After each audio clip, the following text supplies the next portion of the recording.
Внедрение новых технологий сегодня обсуждают в Северной Осетии. Основная задача мероприятия – это ускоренный экономический рост благодаря новым технологиям и цифровой экономике. По словам организаторов, это необходимо для повышения качества жизни граждан. На площадке присутствует российская венчурная компания «Университет 2035», которая обеспечивает профессиональное развитие человека в цифровой экономике, а также представители всех субъектов СКФО. Стоит отметить, что подобная сессия состоялась впервые. Ее инициатором стал ректор Северо-Осетинского госуниверситета Алан Огоев при поддержке Агентства стратегических инициатив.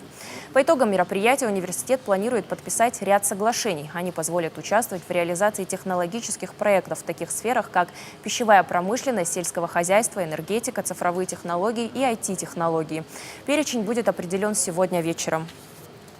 Очень важное мероприятие, потому что именно новые технологические инициативы, внедрение в производство новых способов, новых технологий является важнейшим фактором развития. И вот те задачи, которые поставил президент Российской Федерации, задачи ускоренного экономического роста без технологических изменений трудно реализовать. Нам очень важно, что сегодня собралось вузовское сообщество, научно-исследовательские центры.